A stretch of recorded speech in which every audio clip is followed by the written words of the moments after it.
Si tu aimes la chaîne Voix Off for Islam, pense à cliquer sur le bouton j'aime, à partager la vidéo et à t'abonner en cliquant ici et sur la cloche pour rester informé de toutes les nouvelles vidéos publiées sur la chaîne Voix Off for Islam. Et tu peux également nous soutenir et nous aider à continuer en participant et en faisant un don du montant de ton choix en cliquant sur le lien en description de la vidéo.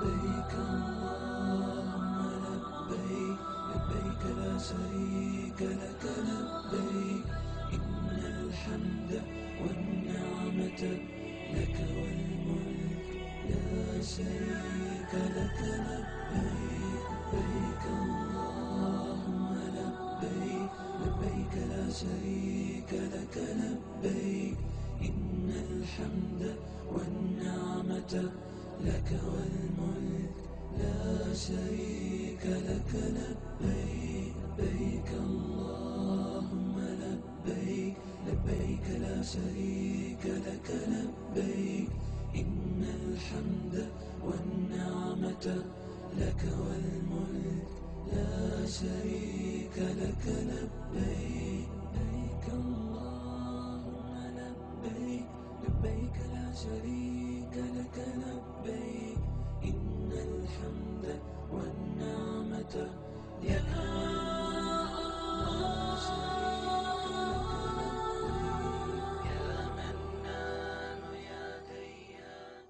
Les armées se rapprochèrent et les deux camps se firent face à Uhud. Chacun d'eux regardait les autres. 3000 polythéistes face à 700 croyants. Les croyants combattaient pour la cause d'Allah, alors que les autres combattaient pour la cause du Tagout. La bataille débuta.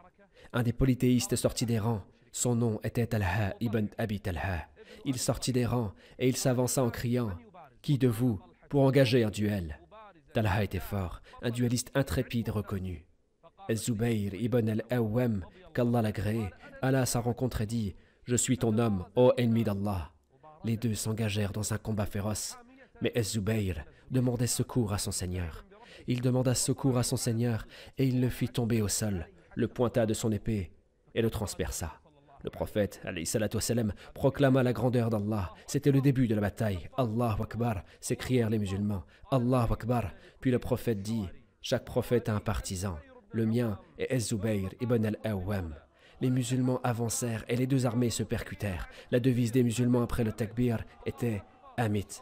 Allah est le plus grand. Le jour où s'entrechoquèrent l'armée des croyants et celle des négateurs. Quant aux mécréants, ils portaient leur étendard, 6 hommes d'une même famille. Quand l'un d'eux le soulevait, il était tué. Le suivant le brandissait et tombait lui aussi, etc. 6 porteurs de la même famille. Ils prirent en charge l'étendard des mécréants. 10 autres porteurs de la famille des Bani Abd al-Addar. À chaque fois que l'un d'eux le brandissait, il était tué. Les croyants combattaient sans se soucier de la vie d'ici-bas. Ils combattaient sans se soucier de ce monde. إن الله اشترى من المؤمنين أنفسهم وأموالهم بأن لهم الجنة يقاتلون في سبيل الله فيقتلون ويقتلون. Quant à Abu Dujana, qui avait pris l'épée du prophète, alayhi salatu wassalam, et qui s'était coiffé du turban rouge de la mort, il combattait. Et les compagnons dirent à son sujet, quand nous le vîmes combattre, ce jour-là, nous sûmes qu'il méritait cette épée. Il frappait celui-ci, puis tuait celui-là, et faisait tomber un autre. Abu Dujana raconta, je vis au loin un cavalier masqué qui était resté pour protéger les femmes des polythéistes. Je me dirigeai vers lui, et quand je fus arrivé, je levai mon épée au-dessus de sa tête, et il se mit à crier. Et lorsque je découvris son visage, je vis à ce moment-là que c'était une femme, et non un homme. C'était Hind bint Utba. Il dit, je respectais trop l'épée du messager d'Allah pour m'en servir contre une femme. Et ce alors même qu'elle prenait part au combat, il la laissa. Az-Zubayr dit, moi, un proche du messager d'Allah, il ne m'avait pas donné l'épée, il préféra la confier à Abu Dujana, et quand je le vis combattre, je sus qu'il la méritait. Il y avait un héros parmi les musulmans. un héros qui essuyait les assauts de la bataille comme un lion, ne se souciant jamais de qui se dressait devant lui. Ce héros, à chaque fois qu'il voyait un cavalier polythéiste, il le foudroyait. À chaque fois qu'il voyait un ennemi d'Allah, il faisait couler son sang. Qui est-ce? C'est le lion d'Allah, le lion de son messager. C'est Hamza ibn Abd al-Muttalib, combattant pour la cause d'Allah, le combat des héros. Ainsi sont les croyants lorsqu'ils sont confrontés aux polythéistes dans la bataille. Un seul croyant pour 4 polythéistes, mais le croyant ne s'en soucie pas. C'est la force de la foi, c'est l'affirmation de la croyance présente dans le cœur des gens de foi, la lutte pour la cause d'Allah, sans se soucier de qui les affronte. Voilà le sang des polythéistes qui coule, voilà leurs blessures qui saignent, et voilà la foi qui s'élève. Allah est le plus grand, Allah est le plus grand, la bataille s'endurcit, et les combats étaient acharnés.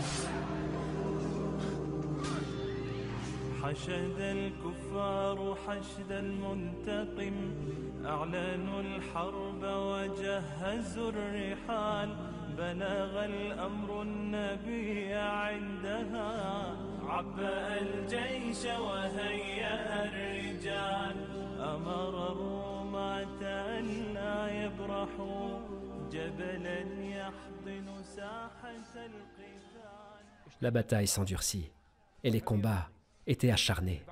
Les serviteurs du tout miséricordieux combattaient les alliés du diable. Voilà Hamza ibn Abd al-Muttalib combattant férocement. Un polythéiste le suivait, un homme qui n'était pas venu pour participer au combat, mais uniquement pour l'assassiner. C'était Washi ibn Harb. En récompense de l'assassinat de Hamza ibn Abd al-Muttalib, il devait obtenir son affranchissement. Il dit « J'avais préparé ma lance. » C'était un bon lanceur venu d'Abyssinie. Il dit « Je guettais l'opportunité de tuer Hamza, et je le vis tel un chameau dans la bataille. À chaque fois qu'un des polythéistes l'affrontait, il le foudroyait. Je me cachais derrière les arbres et les rochers, guettant une opportunité, jusqu'à ce que celle-ci se soit présentée. La traîtrise n'a pas de limite. Il dit, je pris donc ma lance et la lançai. Elle se planta dans l'abdomen de Hamza ibn Abd al-Muttalib, le lion d'Allah et de son messager. Continuant son récit, il dit, il se tourna vers moi, voulant m'atteindre, mais il s'écroula au sol. Quand je fus sûr qu'il était bien mort, je récupéra ma lance et je fuis la bataille. Je ne voulais rien d'autre que tuer Hamza. La nouvelle de la mort de Hamza, le lion d'Allah et de son messager, se répandit chez les croyants. Malgré cela, ils continuèrent le combat, car ils combattaient pour Allah. Voilà Abu Bakr, Omar, Ali, Saad, Talha, Az-Zubayr, Mus'ab. Les voilà tous combattant tels des lions, en pleine bataille, ne craignant que Allah. Ils recherchaient la mort, mais la mort les fuyait. Voilà les héros du tout miséricordieux. Parmi eux, Hanzala. La bataille d'Uhud avait eu lieu le matin qui avait suivi sa nuit de noces. Et quand il entendit l'appel au combat, il se précipita. Il se précipita sans même avoir pris le temps de prendre un bain rituel. Durant le combat, il traversa les rangs jusqu'à atteindre Abu Sofyan, le chef des polythéistes. Il leva son épée et lorsqu'il voulut le frapper, il fut lâchement tué. Il fut lâchement tué par derrière. Hanzala mourut en martyr et le prophète alayhi salatu wassalam, le vit être lavé entre les cieux et la terre par les anges. Depuis ce jour, on l'appela Hanzala el-Rasil, le lavé. Voilà la bataille. Voilà le sang des polythéistes ruisselant sur le sol et les musulmans les tuant les uns après les autres. L'étendard des polythéistes était au sol et il n'y avait plus personne pour le porter. Khalid ibn Walid tentait de percer les rangs mais sans succès, car les archers protégeaient les arrières de l'armée musulmane. Ni Khalid, ni aucun bataillon parmi les bataillons polythéistes ne put attaquer les musulmans par l'arrière. Les archers jouaient pleinement leur rôle. Les polythéistes fuyèrent la bataille. Ils fuyèrent la bataille, abandonnant leurs biens. Et les musulmans Les musulmans commençaient à ramasser le butin. Les archers, voyant cette scène depuis la montagne, s'écrièrent « Le butin! Le butin !» Les archers, depuis leur montagne, voulaient eux aussi leur part du butin. Alors, ils dévalèrent la colline et leur chef, Abdullah ibn Jubayr, s'écria « Ô serviteurs d'Allah, restez fermes, ô gens, restez fermes et souvenez-vous de la parole du messager d'Allah. » Mais ils descendirent quand même et il ne resta avec Abdullah qu'un petit groupe. إذا فشلتم وتنازعتم في الأمر وعصيتم من بعد ما أراكم ما تحبون. Khalid ibn Walid et son bataillon étaient témoins de la scène. Ils virent que l'arrière de l'armée musulmane n'était plus couverte. Alors, ils contournèrent les montagnes pour atteindre les musulmans par derrière, alors qu'il ne restait plus que Abdullah ibn Jubayr et un petit nombre de croyants positionnés sur la montagne. Khalid arriva et tua tous les croyants. Qui sont ceux qui ont descendu de la montagne? Si seulement ils étaient restés. Ils étaient descendus. Ils étaient restés fermes et moururent en martyrs. Khalid ibn Walid saisit cette occasion et ouvrit une brèche à l'arrière de l'armée musulmane, alors que les musulmans avaient jeté leurs armes, car les polythéistes avaient fui. Ils ramassèrent le butin. Ils ramassèrent le butin et tous étaient sûrs de leur victoire. Mais, soudainement, Khalid ibn Walid perça les lignes musulmanes par l'arrière et ses cavaliers entrèrent sur le champ de bataille. Ils cherchaient qui? Ils cherchaient le messager d'Allah, alayhi salatu wassalam.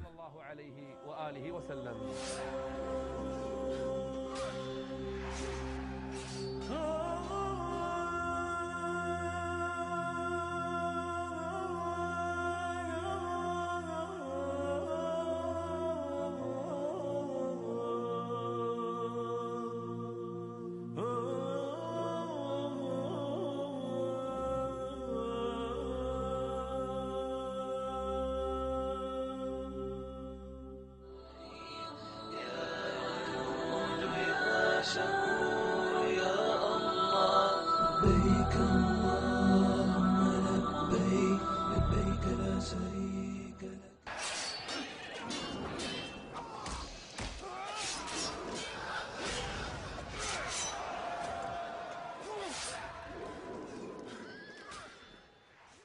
Le bataillon de Khalid entra en scène, et avec lui, les cavaliers polythéistes, alors que le prophète, alayhi salatu wassalam, était au milieu d'un petit nombre de ses compagnons, car la plupart d'entre eux étaient occupés et loin de lui.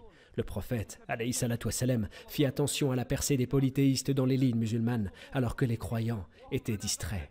À ce moment-là, il appela ses compagnons qui étaient au loin. « Ô serviteurs d'Allah, ô serviteurs d'Allah, convergez vers moi !»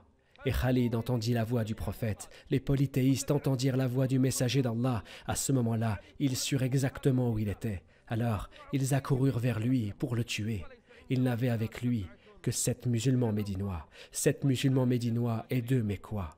Quand les polythéistes se rapprochèrent, avec eux leurs chevaux, leurs armes et leur grand nombre, le prophète, alayhi salatu wassalam, dit à ses compagnons, « Qui pour les repousser? Il aura le paradis. Qui pour les repousser? Il sera avec moi au paradis. » Un Médinois s'avança et les repoussa jusqu'à ce qu'ils soient tués. Puis un deuxième les repoussa jusqu'à ce qu'ils soient tués. Puis un troisième et un quatrième jusqu'à ce que les 7 soient tous tués. À la droite du prophète, alayhi salatu wassalam, il y avait Sa'ad ibn Abi Waqqas et à sa gauche, Talha ibn Ubaydallah. Et Talha n'avait pas d'égal ce jour-là. Le prophète, alayhi salatu wassalam, donna des flèches à Sa'ad ibn Abi Waqqas et lui dit « Tire, puisse mon père et ma mère être donnés en échange contre toi. » Le prophète, alayhi salatu wassalam, n'avait jamais réuni son père et sa mère, sauf pour Sa'ad ibn Abi Waqqas. Les polythéistes arrivèrent près du prophète et lui jetèrent des pierres, des flèches et des lances. Son visage fut blessé, alayhi salatu wassalam, son sang coulait, et une de ses dents fut cassée. S'approcha de lui un des polythéistes, Ibn Qami'a, sur son cheval, et quand il arriva près du prophète, il le frappa, et 2 crochets du casque en fer du prophète s'enfoncèrent dans sa joue. Le prophète, alayhi salatu wassalam, le regardait et lui dit « Qu'Allah t'avilisse, qu'Allah t'avilisse !» Puis le prophète essuya le sang sur son visage, et regardant les gens, il dit « Comment un peuple ayant blessé son prophète au visage peut-il prospérer ?» Allah révéla أو يتوب عليهم أو يعذبهم فإنهم ظالمون. Le prophète, alayhi salatu wassalam, dit alors: Oh Allah, pardonne à mon peuple, car il ne sait pas ce qu'il fait. Ils faillirent atteindre le prophète, alayhi salatu wassalam, mais c'est alors que se réunit autour de lui un autre groupe de Médinois. Le prophète, alayhi salatu wassalam, dit: Qui repoussera ces hommes? Talha répondit: Moi. Non, pas toi, reste à ta place, Talha, lui dit-il. Un des Médinois se précipita pour les repousser, le temps que le reste des compagnons arrive, mais il fut tué. Puis un deuxième fut tué, jusqu'à ce que les 10 qui étaient présents soient tous tués. C'est alors que Talha, le dernier survivant, dit: Je suis leur homme, ô messager d'Allah. Il lui dit: Vas-y maintenant, ô Talha. Il repoussa alors les polythéistes. Il repoussa les polythéistes, frappant l'un et poussant l'autre, se faisant lui-même frapper et blesser gravement, au point où ses doigts furent sectionnés. Talha, qu'Allah l'agrée. Il poussa un cri de douleur. Le prophète, alayhi salatu wassalam, lui dit: Si tu avais dit au nom d'Allah, les anges t'auraient élevé à la vue des gens. من المؤمنين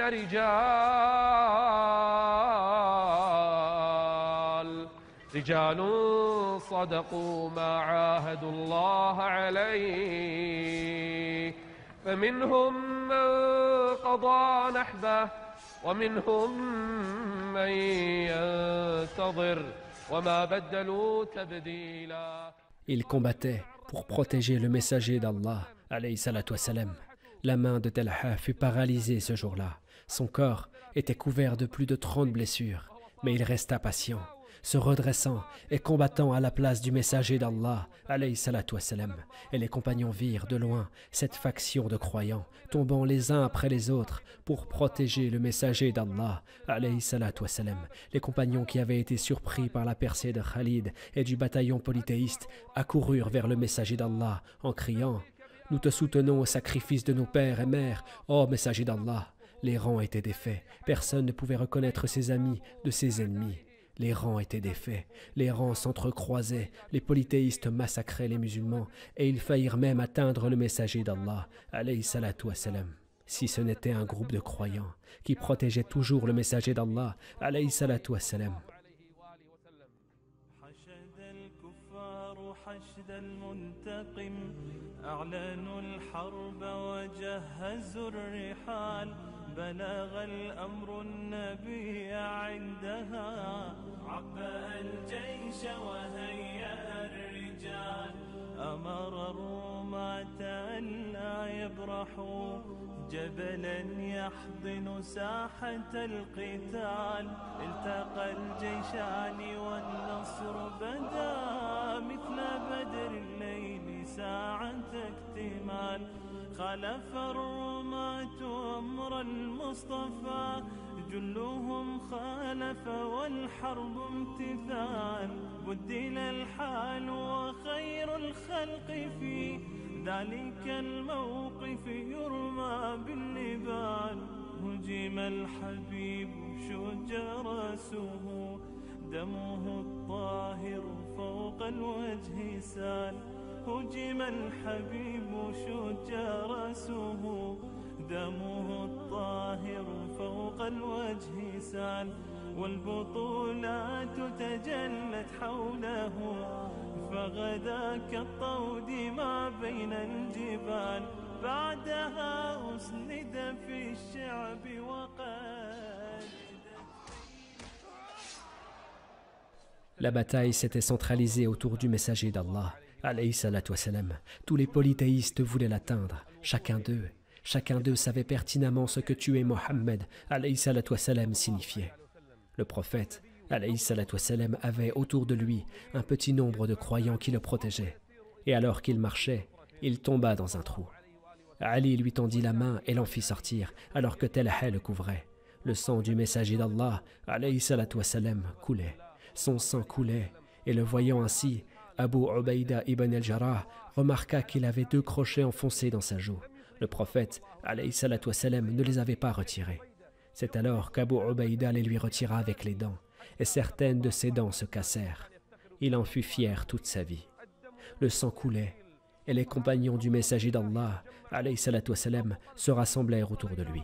Abu Talha arriva auprès du messager d'Allah. C'était un grand archer et le prophète, alayhi salatu wassalam, lui fournissait les flèches. Le prophète, alayhi salatu wassalam, levait sa tête pour voir ce qu'Abu Talha faisait et celui-ci mettait son torse et son cou devant le messager d'Allah, alayhi salatu wassalam, en disant « Mieux vaut ma mort que la tienne. Mieux vaut ma mort que la tienne. Ô messager d'Allah, baisse la tête afin que l'ennemi ne te touche pas. » Abu Dujana, au loin, vit les flèches pointées vers le messager d'Allah, alayhi salatu wassalam. Alors il se précipita vers lui, il positionna son corps devant le prophète, alayhi salatu wassalam, et les flèches se plantèrent dans le dos d'Abu Dujana, les unes après les autres, sans qu'il ne bouge. Tout cela par amour pour le messager d'Allah, alayhi salatu wassalam, et pour le protéger. Même Imara, qui quand elle vit que les musulmans étaient secoués et que les polythéistes avaient atteint le messager d'Allah, alayhi salatu wassalam, elle se leva, une femme combattant aux côtés des musulmans, après avoir vu ce qui leur arrivait. Quant à Mus'ab ibn Umayr, et qui te dira qui est Mus'ab ibn Umayr, il portait l'étendard, et les polythéistes arrivèrent jusqu'à lui. Alors une pluie de flèches s'abattit sur lui, des coups d'épée et de lance. Mus'ab ibn Umayr reçut plus de 80 coups. Ils lui coupèrent la main droite, alors il agrippa l'étendard avec sa main gauche, puis lui coupèrent la main gauche, alors il se coucha sur l'étendard pour le protéger avec son torse. Les lances se brisaient sur qui? Sur Mus'ab ibn Umayr, ce jeune riche qui vivait luxueusement à la Mecque, alors qu'aujourd'hui, son corps est mutilé. Pour qui? Pour le messager d'Allah, alayhi salatu wassalam, et pour cette religion.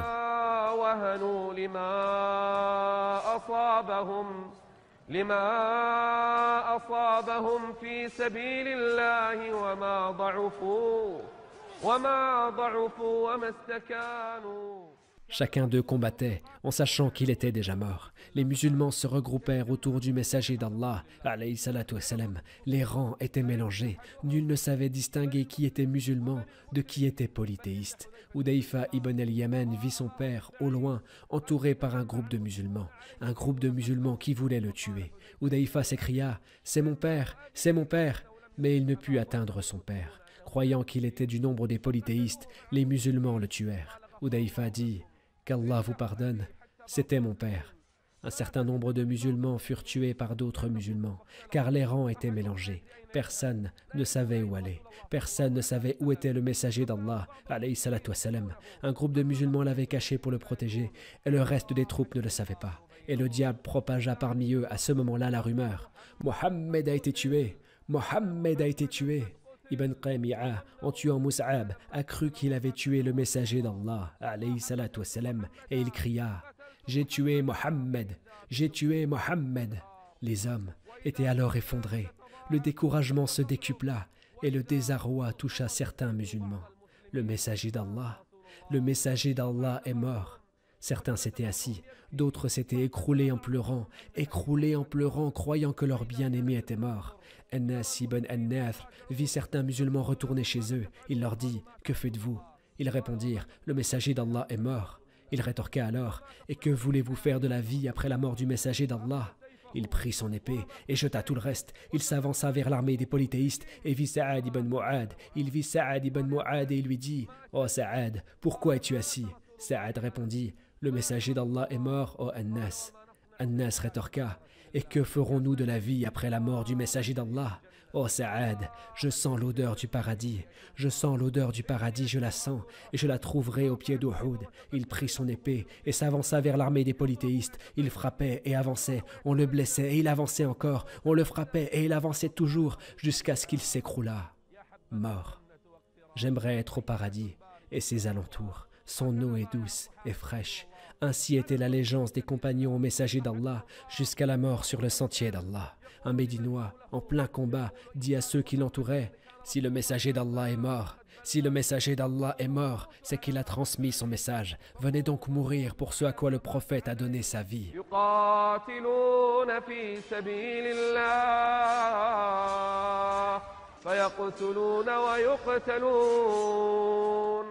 Un polythéiste, Ubay ibn Khalaf, sut que le messager d'Allah, alayhi salatu wassalam, n'était pas mort. Alors, il se rapprocha du groupe qui protégeait le messager d'Allah en criant « Où est Mohammed? Je n'aurai pas de répit tant qu'il sera encore en vie. Où est Mohammed ?» Le sachant blessé, les compagnons dirent « Devons-nous aller vers lui, ô messager d'Allah ?»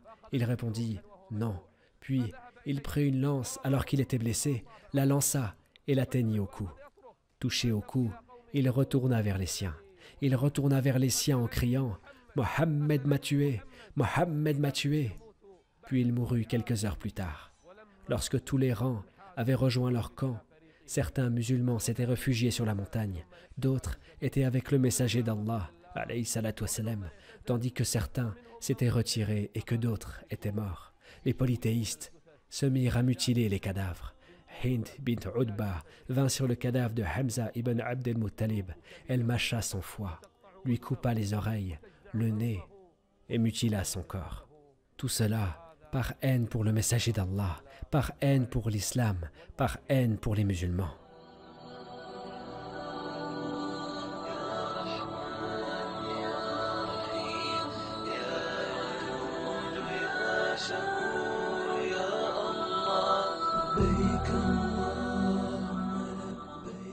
Les musulmans se regroupèrent autour du messager d'Allah, alayhi salatu wassalam, afin de le protéger des polythéistes. Ces polythéistes qui pensaient avoir réussi à tuer Mohammed, alayhi salatu wassalam. Le prophète était au milieu de ses compagnons, dont Ali, qui versait de l'eau sur lui, pendant que Fatima rinçait le sang sur son visage, alayhi salatu wassalam. Fatima vit que le sang ne cessait d'augmenter. Alors elle prit un morceau de natte qu'elle fit brûler et appliqua les cendres sur les blessures jusqu'à ce que le sang s'arrête. C'est ainsi que le prophète, alayhi salatu wassalam, fut soigné. Abu Sufyan, depuis l'emplacement de son armée, voulant s'assurer de la mort du prophète, dit « Mohammed est-il parmi vous ?» Aucun musulman ne répondit. Il dit alors « Abu Bakr est-il parmi vous ?» Aucun musulman ne répondit. Ensuite il dit « Omar est-il parmi vous ?» Aucun musulman ne répondit. C'est alors que Omar se leva et dit à Abu Sufyan, le chef du polythéisme, « Allah a laissé ce qui saura te nuire, ô Abu Sufyan. » Abu Sufyan dit alors, par fierté et par haine, il dit « Hubbal est le plus haut. » Le prophète dit alors à ses compagnons, « Vous ne lui répondez pas ?»« Que devons-nous lui dire au messager d'Allah » demandèrent les compagnons. Il dit « Répondez-lui, Allah est le plus haut et le plus majestueux. » Et c'est la réponse que firent les compagnons. Abu Sufyan rétorqua, « Nous avons les Uzza et pas vous. » Le prophète s'écria, « Répondez-lui. Que devons-nous lui répondre au messager d'Allah » Il dit, « Répondez-lui. Allah est notre protecteur, et vous n'en avez point. Vous avez le Uzza, et nous avons le Seigneur de l'univers. » Abu Sufyan dit alors, « Ce jour pour celui de Badr. » Omar lui répondit alors, « Ce n'est pas pareil. Nos morts sont au paradis, et les vôtres sont en enfer. » Abu Sufyan appela Omar ibn al-Khattab et lui dit, « Viens à moi, ô Omar. » Le prophète lui dit, « Va à lui, ô Omar, va à lui. » Omar alla donc auprès d'Abu Sufyan et demanda, « Que veux-tu » Il dit, « Je t'adjure par Allah, ô Omar, Mohammed est-il vivant parmi vous ?» Omar rétorqua, « Oui, et il t'entend en ce moment même. » Abu Sufyan dit alors à Omar, « Tu m'es plus véridique qu'Abu Qami'a, le polythéiste qui avait propagé la rumeur de la mort du prophète. » Puis Abu Sufyan ajouta, « Rendez-vous l'année prochaine à Badr. » Le prophète dit à ses compagnons, « Dites-lui, oui, c'est entre toi et nous. » La guerre ne s'était pas finie à Uhud par une victoire claire d'une des deux parties. Ils se donnèrent donc rendez-vous l'année prochaine. Lorsque les deux armées rejoignirent leurs campements respectifs, le prophète, alayhi salatu wassalam, envoya ses compagnons pour qu'ils dénombrent les pertes musulmanes. 70 musulmans ont trouvé la mort en martyr ce jour-là. 70 musulmans. Le prophète, alayhi salatu wassalam, envoya ses compagnons sur le champ de bataille pour trouver Sa'ad ibn Rabi'a. Il leur dit, « Cherchez Sa'ad ibn Rabi'a, transmettez-lui mon salut et dites-lui, le messager d'Allah te demande comment tu te sens. » Ils cherchèrent parmi les tués et trouvèrent Sa'ad ibn Rabi'a sur le point de mourir. Ils lui dirent, « Oh Sa'ad, le messager d'Allah te demande comment tu te portes. » Alors il répondit, « Transmettez au messager d'Allah mon salut et informez-le que je sens l'odeur du paradis. Puis, allez vers les miens, les Médinois, et dites-leur qu'ils n'auront aucune excuse s'il arrivait quelque chose au messager d'Allah, alors qu'eux-mêmes alors qu'eux-mêmes sont toujours en vie. Et il mourut, qu'Allah l'a créé. من المؤمنين رجال صدقوا ما عاهدوا الله عليه فمنهم من قضى نحبه ومنهم من ينتظر وما بدلوا تبديلا. Ils trouvèrent un homme nommé El-Usayrim. Ils le virent alors qu'il était en train d'agoniser. Cet homme, c'était un homme que l'on avait longtemps appelé à l'islam, mais il n'en voulait pas. Ils s'approchèrent de lui et lui dirent « Es-tu venu pour l'éminence de ta tribu ou bien pour l'islam ?» Il répondit « C'est pour l'islam, j'ai cru en Allah et en son messager. » Puis il mourut. Et le prophète dit « Il est au paradis », alors qu'il ne s'était jamais prosterné pour Allah. Et ils trouvèrent parmi les tués un juif, cet homme juif qui, quand il vit le combat, dit à sa tribu « Vous savez que vous avez le devoir de porter secours. Vous savez que vous avez le devoir de porter secours à Mohammed. » Il prit alors ses armes et ils répondirent « Aujourd'hui, nous sommes samedi. » Il rétorqua « Vous n'avez pas de Shabbat. Si je suis tué, mes biens iront à Mohammed. » Un juif tué avec les musulmans. Et quand le prophète alayhi salatu wassalam, le vit mort, il dit « Il est le meilleur des juifs. Il est le meilleur des juifs. » Ils virent les morts musulmans. Et quand le prophète alayhi salatu wassalam, vit Hamza, ses larmes coulèrent. Son corps était mutilé. Les oreilles et le nez étaient tranchés, et même son abdomen était éviscéré. Oh Allah, quand le prophète alayhi salatu wassalam, le vit, il pleura et il dit « Je n'ai jamais été, avant ce jour, atteint par une telle catastrophe. » Puis il ajouta « Par Allah, je le vengerai par 30 des leurs. » Et le Seigneur révéla « وإن عاقبتم فعاقبوا بمثل ما عوقبتم به ولئن صبرتم لهو خير للصابرين. » Le prophète dit alors « Je patienterai. » Et il laissa la décision à Allah. Sa fille, sœur de Hamza et tante du prophète, cherchait son frère, et le prophète dit au fils de sa fille « Ne laisse pas ta mère le voir, car si elle le voit, on sait ce qu'elle fera. » Il dit alors « Oh mère, ne fais pas ça, ne le regarde pas, il a été mutilé. » Elle répondit « Je serai patiente. » Et quand elle le vit, elle fit preuve de patience, récoltant ainsi une récompense auprès d'Allah. Les tués et les blessés, ils ne trouvaient rien pour leur servir de linceul, au point où, pour Mus'ab ibn Umayr, ils ne trouvaient rien pour lui servir de linceul. Lorsqu'il couvrait son visage, ses pieds se découvraient, et lorsqu'il couvrait ses pieds, son visage se découvrait. C'était Mus'ab, celui qui à la Mecque était un homme riche, et le Seigneur révéla à ce moment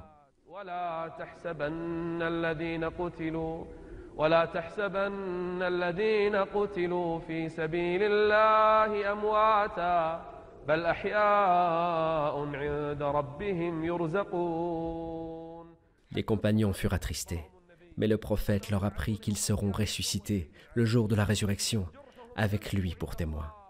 Leurs blessures saigneront auprès d'Allah, la couleur du sang, mais l'odeur du musc. Et ils sont maintenant vivants au milieu des fruits du paradis et de ses fleuves. Les compagnons furent rassurés, car leurs amis décédés étaient martyrs. Ils furent enterrés, et quel dur moment. 1, 2, voire 3 dans une seule tombe. Le prophète faisait précéder celui qui connaissait le plus de Coran, puis le suivant. Il pria sur eux, et le messager d'Allah leur fit ses adieux. Le drame était si douloureux, mais le Seigneur, le puissant, le majestueux, voulut élever leur rang et prendre parmi eux des martyrs.